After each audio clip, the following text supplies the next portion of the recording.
네, 안녕하세요. 우리 동력학 12.1장 내용을 할 거고요. 12장은 이제 제목이 질점의 운동학이 됩니다. 운동역학이죠. 우리가 11장에서 배운 게 운동학이고, 운동학이라고 하면은 속도를 기준으로, 속도를 뭐 시간에 대해 미분하면은 가속도, 그 다음에 속도를 뭐 시간에 대해 적분하면은 위치 변화, 그런 것들만 다뤘죠.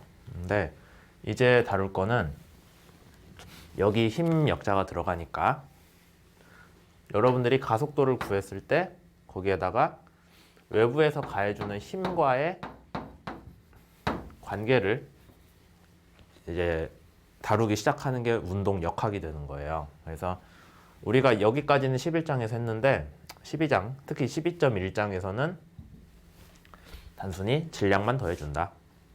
질량만 곱해준다. 그렇게 하면은 우리가 알고 있는 힘이라는 물리량으로 계산이 되고, 그럼 이제 힘을 가지고 여러분들이 이렇게 저렇게 계산을 하면은 그게 다시 가속도로 나오고, 그 가속도가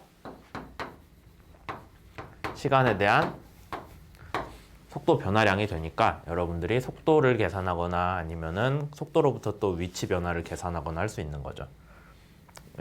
기본적으로는 이런 식의 접근인데 좀 더 자세히 가자면은 12.1장에서는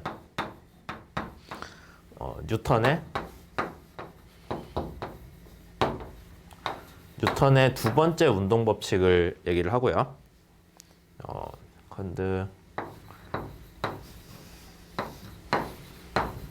원래는 이렇게 불러요. 운동의 두 번째 법칙. 그 다음에 선형 운동량이라는 거를 배웁니다.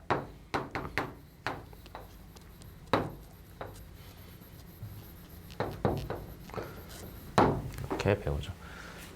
우선 뉴턴의 운동 법칙에 대해 얘기를 하자면은, 뉴턴 운동 법칙은 배우신 분들도 있겠지만 세 가지가 있어요. 하나는 관성, 두 번째는 힘과 가속도, 세 번째가 작용 반작용.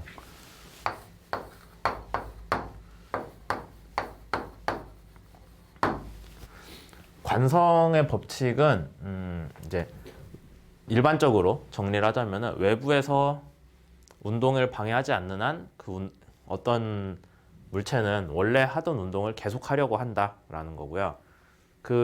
우리가 운동이라고 하면은 동력학에서 운동이라고 하면은 대개는 속도에 대한 문제로 이해를 하시면 됩니다. 그러니까 하고 있던 운동을 계속한다는 거는 그 속도를 유지한다는 거지, 뭐 그 가속도를 유지한다 그런 건 전혀 아니에요. 그래서 관성의 법칙은 외부의 영향이 없으면은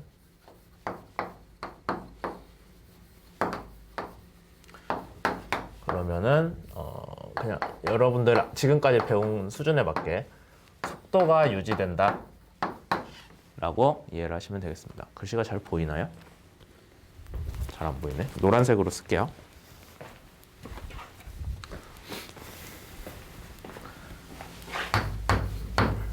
지우고 하자. 그래서 1법칙은 여러분들이 외부에서 영향을 안 줬을 때 그 속도를 유지한다는 거고, 이제 조금 더 깊게 들어가면은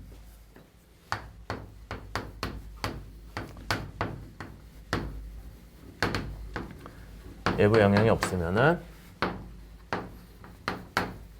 이걸 좀 더 깊게 들어가면은 여러분들이 관찰하는 입장에서 어떤 물체의 속도를 보잖아요.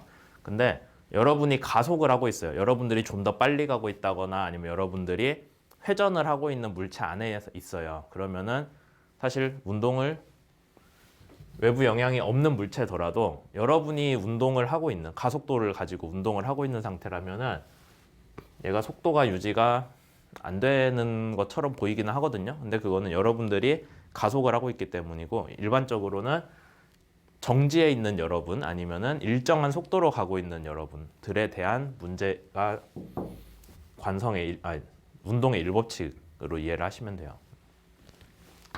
그 다음에 두 번째 운동 법칙은 어떤 물체의 정확히 얘기하면 운동량의 시간 변화율이거든요.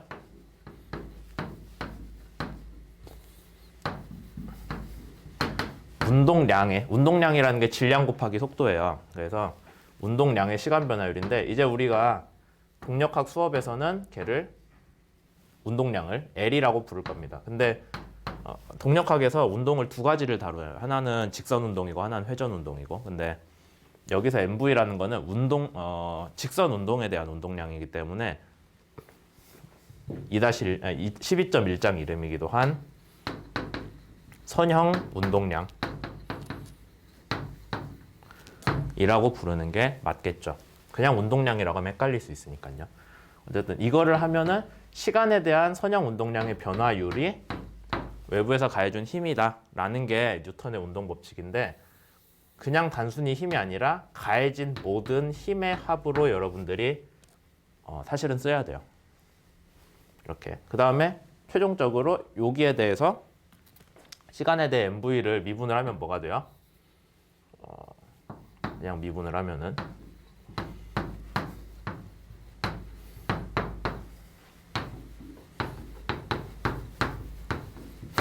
이렇게 나오죠. 근데 시간에 따라 질량이 변하지는 않잖아요. 질량은 보존되는 물리량으로 우리 동력학 수업 수준에서는 그렇게 보고 있어요.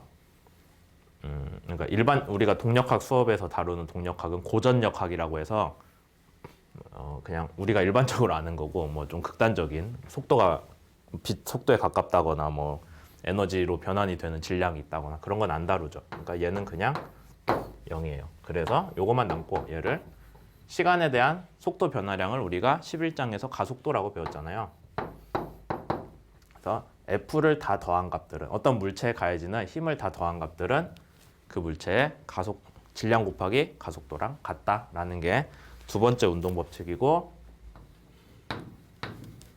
세 번째 운동 법칙은 작용 반작용 법칙인데 작용 반작용은 그냥 어떤 물체가 다른 물체한테 힘을 가하잖아요. 그러면은 그 다른 물체도 똑같은 크기로 반대로 힘을 가해준다라는 거예요. 그래서 제가 어떤 물체를 밀면은 반대로 저도 그 물체에 대해서 밀리는 거죠. 제가 단순히 이런 분필같이 가벼운 거를 던진다라고 하면은 분필이랑 저랑 질량 차이가 크니까 잘 느껴지진 않는데 만약에 제가 저만한 무게 사람을 밀었어요. 그럼 둘이 같은 반대 방향으로 같은 크기로 밀려나잖아요. 그런 운동이 발생한다라는 게 작용 반작용 법칙인데 한 가지 좀 알아두셨으면 좋은 게 우리가 동력학에서 다루는 문제들은 어떤 물체 하나만 가지고 주로 하거든요. 뭐 충돌 같은 게 아니면은 한 물체만 해요. 그럼 여러분들이 얘가 가면서 이쪽으로 운동을 해요. 속도 V를 가졌으면은 그냥 일반적인 상식으로 마찰력은 어느 방향으로 가해지겠어요? 반대로 가해지겠죠. 마찰력. 그러면 마찰력이 가해졌으면은 마찰력은 누가 누구한테 가할까요? 벽면이 물체한테 가해주는 거잖아요. 그럼 반대로 벽면도 원래는 마찰력에 대한 반작용으로 앞으로 가려는 힘을 받는 거예요. 그러니까 여러분들이 마찰을 받으면서 앞으로 가면은 원래 그 바닥은 이 원래 물체의 운동 방향으로 이 바닥도 끌려가려고는 하는데 이제 대개는 땅바닥은 지구에 붙어 있으니까 운동을 하진 못하죠. 정확히 얘기하자면은 지구 질량에 맞춰서 지구 질량이고 얘는 그냥 질량이잖아요. 근데 지구 질량이 엄청 크니까 얘 운동으로 인한 마찰력이 지구 질량에 가해져 봐야 가속도는 엄청 작겠죠. 거의 0일 거예요. 그래서 우리가 운동이 있는지를 모르는 거죠. 만약에 여러분들이 지구를 딛고 땅을 딛고 걸어가잖아요. 앞으로. 그럼 여러분이 앞으로 가는 만큼 여러분이 지구를 뒤로 미는 거죠. 그 다음에 지구가 여러분을 미니까 여러분은 앞으로 가고 이제 그런 식인데 서로 질량 차이가 너무 많기 때문에 우리가 굳이 이것까지는 고려를 하지 않고 문제를 여기에 한정해서 풀고 있는 거예요. 뭐 정확히 얘기하자면 그런 건데 우리가 굳이 여기까지 다루진 않죠. 그래서 작용 반작용은 사실 우리 동력학 수업에서 그렇게 중요하게 다루진 않아요. 그 다음에 다른 역학 수업들도 비슷한 상황이고 다른 역학 분야들도 그러다 보니까 사람들이 작용 반작용 법칙을 조금 요상하게 이해를 하는 경우들이 있는데 엄연히 작용 반작용은 내가 누구한테 가하는 만큼 그게 나한테 가해준다라는 거예요. 한 물체한테 양쪽에서 똑같이 가해주는 게 아니에요. 그래서 좀 사람들이 잘못 설명하는 경우가 어떤 물체가 이렇게 물체를 받쳐놓고 있으면 얘 중력에 대한 반작용으로 제가 아래에서 미는 힘이 있다라고 그렇게 하나? 그건 작용 반작용이 받는 것 같은데. 하여튼 뭔가 이렇게 좀 요상하게 설명한 사람이 있거든요. 같은 물체에 대해서 이 방향 저 방향 힘이 가해지는 게 상수에 대해서 작용 반작용 그런 건 전혀 아니에요. 오히려 안 좋은 예를 설명하려니까 제가 더 꼬이네요, 말이. 어쨌든 그래서 12.1장은 선형 운동량이란 개념 아까 설명했죠? 질량 곱하기 속도. 이제 역사적으로 보면은 사람들이 질량 곱하기 속도라는 개념은 딱 들었을 때 이해가 돼요. 이게 무거운 물체가 원래 무겁다는 거는 되게 W라고 쓰고 걔는 질량 곱하기 중력과 속도의 크기가 무게거든요. 근데 어차피 중력과 속도는 모든 동네에서 같잖아요. 지구상에서는 거의 같죠. 그러다 보니까 그냥 단순히 우리가 무겁게 느끼면 걘 질량이 큰 게 맞아요. 그러면 질량이 큰 애가 빠른 속도로 가요. 빠른 속도로 가면 뭔가 얘한테 치이면 죽을 것 같잖아요. 그런 개념이 운동량입니다. 그래서 이거는 어떤 물체를 딱 봤을 때 우리가 알 수 있어요. 운동량이 대충 이렇겠다라는 건 알 수가 있는데 이제 얘만 가지고는 운동 역학이 해석이 안 되는 거예요. 그래서 뉴턴이 들고 온 게 시간 변화량을 생각을 해야 된다. 속도의 시간 변화량. 그게 우리가 외부에서 가해주는 힘이라는 그런 물리량과 대응이 되는 거라고 본 거죠. 그래서 원래는 운동량에 대해서 얘기를 했고 아까 얘기했던 얘가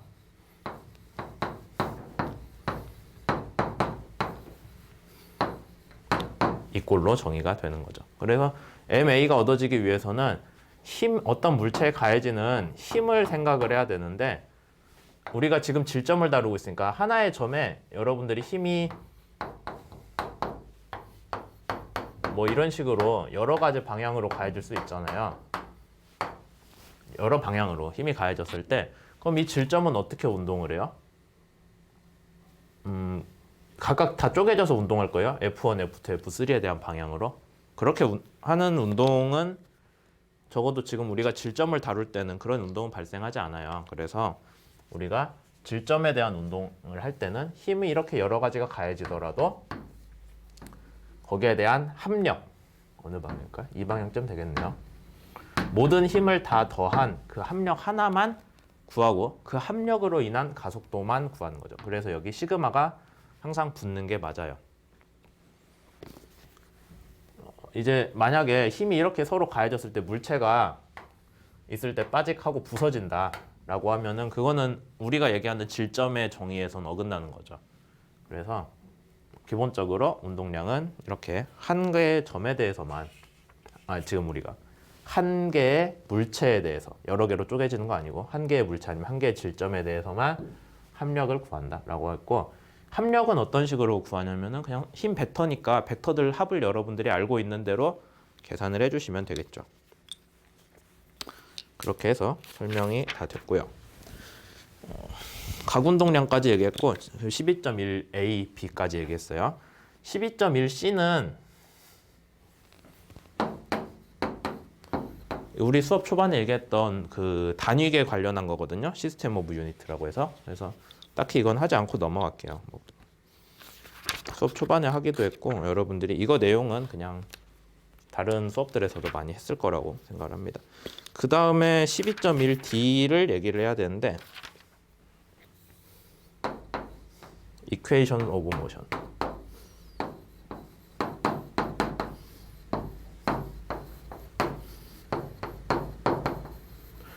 이거 한글로 얘기하면 운동 방정식이거든요.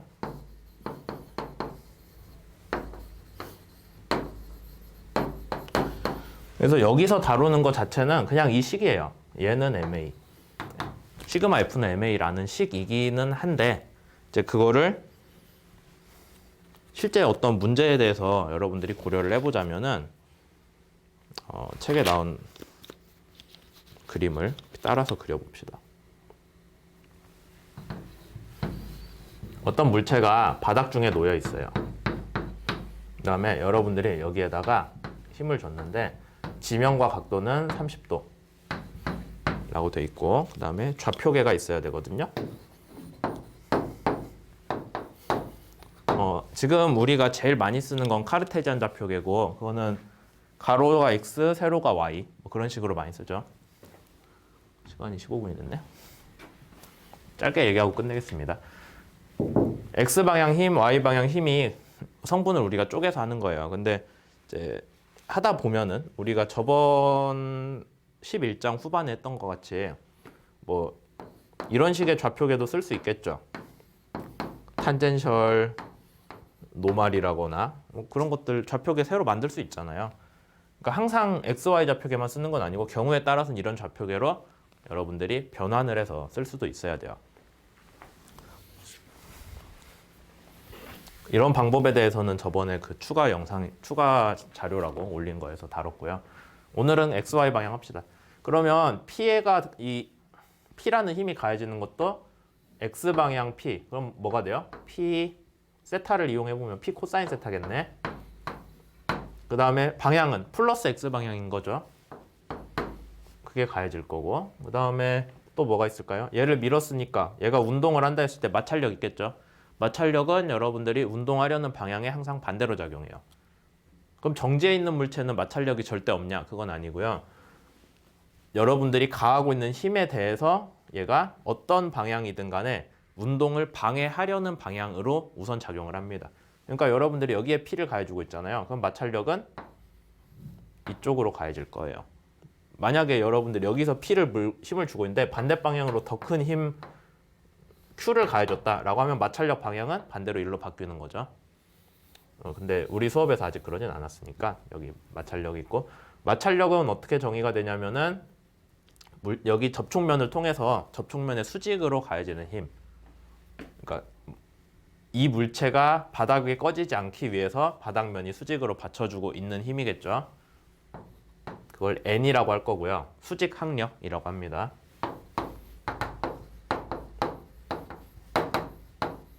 아마 책에서는 노멀 포스라고 했을 거예요. 근데 뭐 서포트 포스라고 썼는데 그냥 따로 얘기 안 할게요. 여기 N이고 그 수직 항력에다가 마찰 계수라는 걸 우리가 뮤라고 쓰거든요. 그리스 문자로. 아마 고등학교 물리 때 정지 마찰 계수, 운동 마찰 계수 뭐 그런 얘기 들어본 사람도 있을 거예요. 그리스 문자 뮤라고 읽습니다. 그래서 마찰력은 수직 항력 곱하기 마찰 계수. 마찰 계수는 이 벽면 서로 접촉면의 특성으로 정해져요. 이렇게 X방향 성분들이 나와 있고요. 근데 얘는 반대 방향으로 가고 있으니까 여러분들이 부호를 마이너스라고 해줘야겠죠. 그 다음에 Y방향 힘 생각해 봅시다. P에 대해서 Y방향 있죠. P 사인 세타. 그 다음에 얘가 아래로 가려는 중력 있죠. mg. 그렇죠? 그 다음에 이 물체가 실제로 바닥면에서 지지하는 힘이 있잖아요.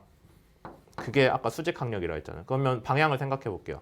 P 사인 세타는 여러분들이 그림을 보니까 마이너스 Y 방향. 수직 항력은 플러스 방향. 중력은 아래 방향이죠. 마이너스. 다른 힘이 더 있을지 없을지 모르겠지만 없는 것 같아요. 그러면 X 방향 성분에 대해서는 더하기 마이너스 뮤 n이라고 쓰는 게 좋겠죠. 얘는 ma x 방향. 그 다음에 아랫 방향에 y 방향에 대해서는 n 더하기 마이너스 p 사인 세타 마이너스 플러스 마이너스 mg라고 쓰는 게 좋겠죠. 그러면은 MAY인데 여러분들이 여기 운동에서 알고 있는 게 뭐가 있어요? 보니까 Y 방향으로는 얘가 위나 아래로 못 움직이죠. 안 움직일 거잖아요. 상식적으로 안 움직이기 때문에 Y 방향 가속도는 0이다 라고 하면 여러분들이 P의 크기를 알면은 나머지는 뭐 다 정해졌으니까 N 크기를 구할 수 있어요. N의 여기로 다시 올라오고 뮤도 안다고 치면은 P 아까 여기서 알았죠. 다 하면은 MAX가 계산이 되겠죠.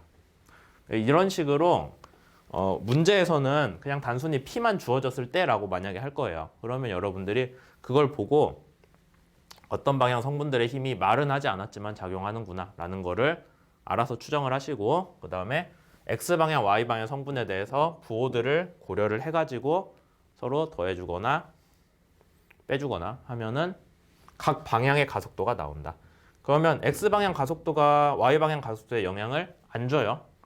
그러니까 X방향은 X방향끼리 계산하시면 돼요. Y는 Y끼리 계산하시고. 근데 결과적으로 봤을 때 이 물체가 운동을 상식적으로 할 수 있는 방향이 있을 거잖아요. 이 방향으로밖에 못 움직이잖아. 그러니까 우리가 Y방향 가속도는 0이다 라는 조건을 추가로 생각해서 들어줄 수 있는 거죠. 우선 여기까지 하고요. 그 다음에 다음 내용 할게요.